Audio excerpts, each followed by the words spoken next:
This is Chakor, national bird of Pakistan. And this is Talor, which is not national bird of Pakistan, but this shy bird plays an important role as a foreign policy and soft diplomacy for Pakistan. There was this idea that हमारी relations खराब हो जाएंगी और India की relations अब UAE के साथ ज़्यादा strong हो जाएंगी. Conservationists are particularly concerned about these beautiful birds.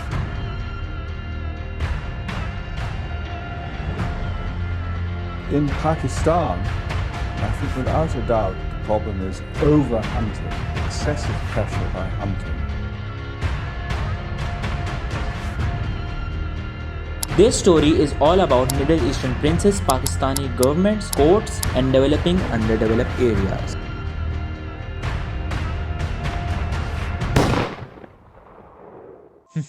क्या हुआ, अंग्रेजी समझ में नहीं आई? चलो ठीक है, अब आपका भाई जो ना सिर्फ और सिर्फ जो है वो उर्दू ज़बान में जो है वो आप लोगों से गुफ्तगू शनीद करेगा, ठीक है?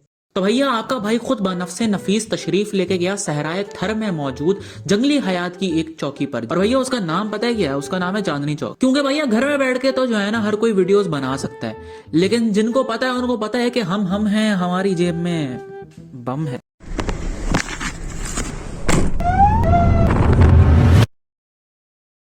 ओ भाई हेलो, अजीब पागल वागल हो रहे हो? ऑडियंस को इतने सस्ते में क्यों छुड़ा रहे हो भाई? उनको थोड़ा बहुत शशके वशके दिखाओ। कहाँ शुरू कहाँ खत्म, ये मंजिलें हैं कौन सी, न वो समझ सकी न हम। लेकिन इस परिंदे का खारिजी उमूर में किरदार जानने से पहले ये ज़रूरी है कि हम ये भी जान लें कि इस जानवर का हयाती किरदार क्या है। दोबारा बस्टर्ड जो है वो एक ग्लोबली एंडेंजर्ड स्पीशीज़ है जो हमारे पास माइग्रेट करके सिंध के न सिर्फ सहराई इलाकों में, लेकिन इसको समझने की ज़रूरत है कि पूरे पाकिस्तान में हर जगह पे ये आती है और ये माइग्रेट करके यहाँ रहती है और अपना मौसम सरमा यहाँ गुजार के वापस साइबेरिया चली जाती है। ज़्यादा फ्लाइंग पसंद नहीं करता, ये ज़मीन पे चलता है, वॉक करता है और मीलों तक वॉक करता है और अपने ड्रॉपिंग्स जो हैं वो जिधर जिधर ये बीटें करता जाता है वहाँ ये अपने सीड जो है वो डिस्बर्स करता है। रेगिस्तानों में, सहराओं में जो पौधे हैं, जो वेजिटेशन है, वो बड़ा फ्रेजाइल इकोसिस्टम होता है और वो बग़ैर पानी के या बहुत कम पानी की अवेलेबिलिटी पे या सिर्फ हवा में से नमी को एब्ज़ॉर्ब करके जो है वो पौधे अपना गुजारा कर रहे होते हैं।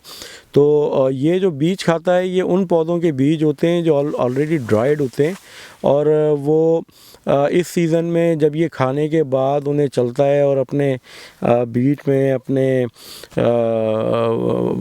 जो ड्रॉपिंग में निकालता है, तो जब बारिशें आती हैं इस सीज़न के बाद वो जो बीज होते हैं वो नरम हो चुके होते हैं, वो जर्मिनेट होने के लिए तैयार होते हैं और जैसे उनके ऊपर पानी की पहली फुहार पड़ती है तो वो बीज फूटते हैं। तो ऑब्वियसली बीजों की जो लोकल फ्लोरा है उसके बीजों की डिस्पर्सल जो है वो तलूर भी एक अहम उसमें इम्पॉर्टेंट रोल प्ले करता है।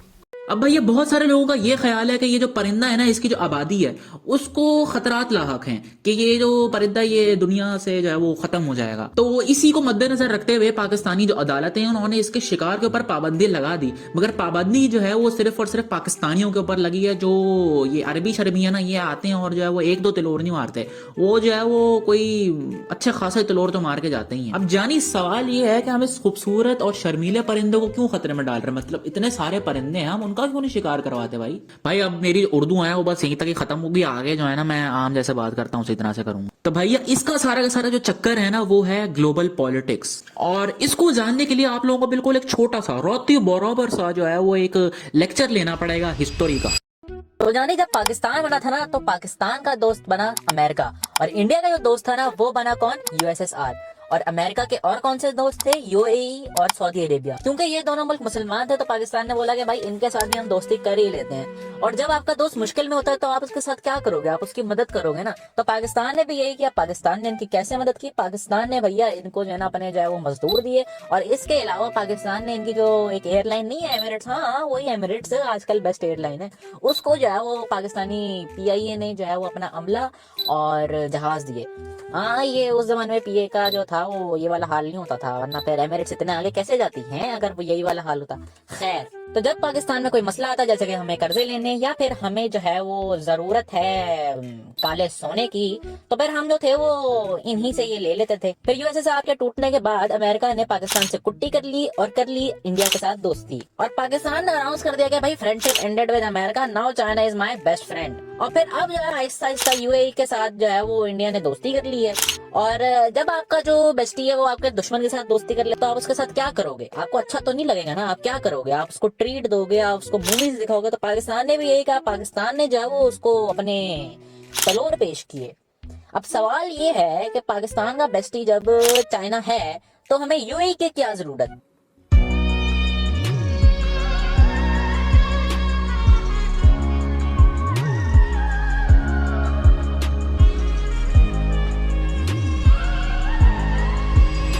अब जो यूएई है ना उसके पाकिस्तान के ऊपर जो है ना वो कोई 5 जो है ना वो एहसानात हैं। सही है। सबसे पहला जो एहसान है ना वो ये है कि आप लोगों ने जो है ना उनसे बड़े कोई कर्जे लेके रखे हुए हैं, तो अब आपके पास इतने पैसे हैं कि आप उन्हें कर्जे वापस करेंगे। दोस्त तो जो है वो कहते हैं कि चलो ठीक है यार बाद में दे दें, कोई कर्जा वो मसले वाली बात नहीं है। मगर आप जो है वो जब किसी अनजान आदमी से या अगर आपकी किसी से दोस्ती खत्म हो जाए और फिर वो मतलब उससे जब आपने जो है वो कर्जा लिया हुआ तो वो तो आपके पीछे पड़ जाएगा, भाई कर्जा निकाल के दो, आपके पास हैं पैसे कर्जे के। तो दूसरी बात ये है कि भाई हमने इनके इंडिया के साथ थोड़ी ना दोस्ती होने देनी। अगर दुश्मन के साथ अगर हमारे बेस्टी की अगर दोस्ती हो जाएगी तो मतलब हमारा तो जो बेस्टी है वो तो हमसे दूर हो जाएगा और वो दुश्मन के साथ चलेगा, फिर मतलब बड़ी नाजुक सूरत हाल हो जाएगी।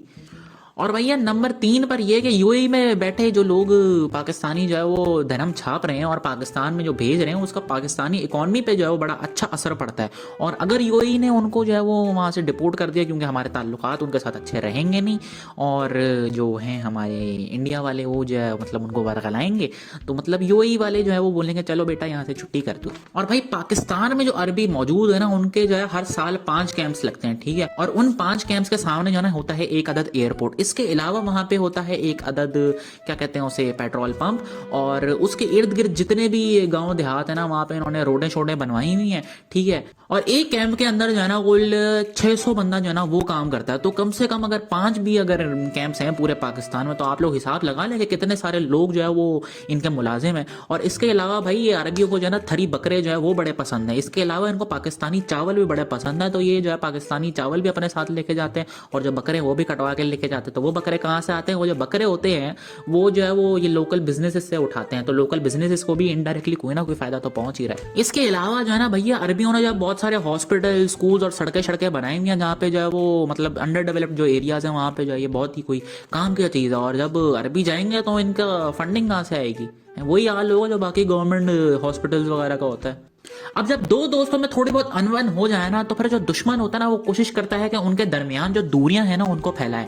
तो भाई मोदी जो है ना वो यूएई वालों के पास गया, उनको जाके उसने बोला कि भाई थोड़े से जो तिलोर है ना वो हमारे पास भी तशरीफ लाते हैं, क्योंकि पूरे इंडियन सब कॉन्टिनेंट में आते हैं और पाकिस्तान में भी इसीलिए आते हैं। जो राजस्थान वाली जो साइड है वहाँ पे भी घने तिलोर आते हैं, तो आप वहाँ पे तशरीफ लाएं और आके जो है वो इनका शिकार। तो फिर जो है ना वो पाकिस्तान ने कहा कि नहीं नहीं नहीं भाई हम बैन हटाते हैं, हम ठीक हो रहे हैं, कोई मसले वाली बात नहीं है। और अरबियों ने भी कहा कि हाँ भाई वहाँ पे जाके सेटअप करने से बेहतर है कि यहाँ पर ही थोड़ा बहुत हमने जो इंफ्रास्ट्रक्चर जो 20-30 साल से जो बनाया है उसी को आगे कंटिन्यू करते हैं, तो वो भी मान गए। लेकिन भैया फिर एक और मसला है, लोग कहते हैं कि भाई इसको जो है वो अरबी जो है वो इतना सारा मार के जाते हैं तो इसकी तो आहिस्ता आहिस्ता जो पॉपुलेशन है वो खराब हो जाएगी। तो भैया अरबियों ने कहा कि भाई मेरे पास एक स्कीम है, सही है, 25 दिन में तिलोर डबल। और भैया वो स्कीम क्या है? वो स्कीम ये है कि इन्होंने बनाई हुबारा फाउंडेशन, ठीक है। और जो हुबारा फाउंडेशन है ना वो यूएई में है और उसका काम ही ये है कि वो बैठ के जो है ना ये तिलोरों को मतलब पालती है पोसती है, ठीक है। जब पालती है तो मतलब जब ये अरबी 100 शिकार करते हैं तिलोरों का तो ये कुल 500 जो तिलोर है उनको छोड़ते हैं वाइल्ड में। और यही जो तिलोर है इनका फ़ायदा ये होता है कि आगे जाके ये बायोडाइवर्सिटी में काम आता है, जेनेटिक वेरिएशन आती है। अब इनका इन वर्ड्स का अगर आपको जो है वो मायने नहीं पता तो यार गूगल कर लो। मेरे पास इतना टाइम नहीं है कि मैं जो है वो स्क्रीनशॉट लेके इधर एडिट करूँ। प्लीज़ यार थोड़ा सा मेरी एडिटिंग का टाइम बचा लो, जाके गूगल कर लो अगर आप बायो के स्टूडेंट नहीं हो। खैर धुआं उठा चिराग से, ये रोशनी के साथ क्यों?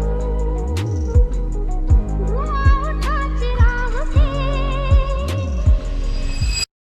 ये मैं आज लोकेशन पे और मेरे पीछे ये तलोर है, ठीक है, और इसकी अभी हमने शूट की है। ये मेरे पीछे सिंध वाइल्ड लाइफ डिपार्टमेंट के ऑफिसर मौजूद हैं, अदनान साहब इनका नाम है। आप इनको जो वो डॉल्फिन वाली जो खबर है अभी आपने कुछ दिनों पहले देखी थी उसमें ये आते रहते हैं। तो ये सारी इनकी मेहनत है, इनकी वजह से यहाँ पे सारी टैगिंग वगैरह इन्होंने माशाल्लाह बड़ी बेहतरीन किस्म की हुई है। ये हमें यहीं पर ये लेके आए, फैसिलिटेट हमारा सारा इन्होंने यही किया।